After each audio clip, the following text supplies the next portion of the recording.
A gente não sabe se de dentro para fora, se de fora para dentro, mas audivelmente. Tudo leva a crer que ele estava ouvindo aquela voz de fora para dentro. Tudo leva a crer. Tanto é que essa voz se assemelha um pouco com, na concepção dele, a de Eli, que era a voz de referência espiritual que ele tinha, e faz ele procurar Eli, até que ele entende, olha, se você ouvir essa voz de novo, então dá a entender que ela é de fora para dentro. Mas a verdade é que hoje nós somos morada do Espírito Santo. Eu tenho para mim, tá? Eu não estou dizendo que é uma coisa que é doutrina, não. É uma experiência minha. Eu gosto de ouvir a voz de Deus de dentro para fora, porque eu entendo que o Espírito Santo está dentro de mim, que eu sou casa, sou morada, ao ponto de que eu sempre quis ser um Samuel. Eu quero ouvir a voz de Deus para fora. Primeiro, eu acho que eu não tenho base emocional para ouvir e não sair gritando. Segundo, porque se ele fala de fora, é porque ele não está dentro. Nesse aspecto, né? Samuel ali ainda estava conhecendo, e a gente está falando de um texto no Antigo Testamento. Mas a verdade é que, por exemplo, Ananias, né, num sonho, José, num sonho, né?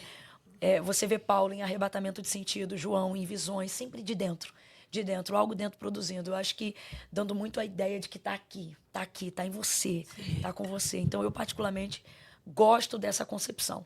E eu falo sobre isso no livro, nesse relançamento, de uma maneira mais aberta, porque a galera da Editora Vida deu pra gente perguntas, né? Sim. E a gente respondeu muito intimamente. E a gente deu esse lance, por exemplo, da voz, Hugo.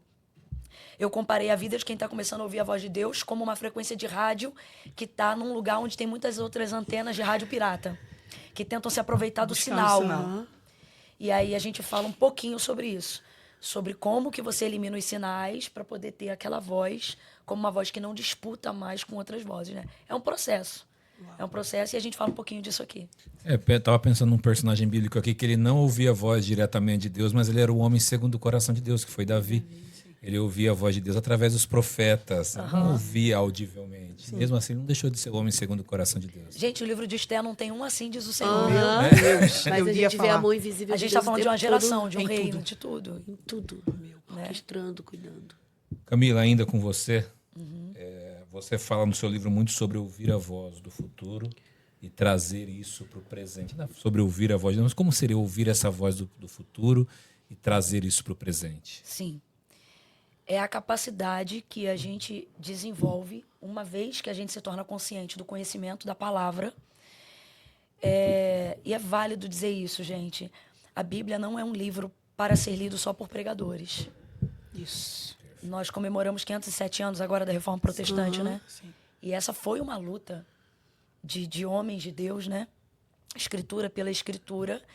E a possibilidade de que ela fosse acessada não só aqueles que eram considerados os santos, mas a todos. Sim.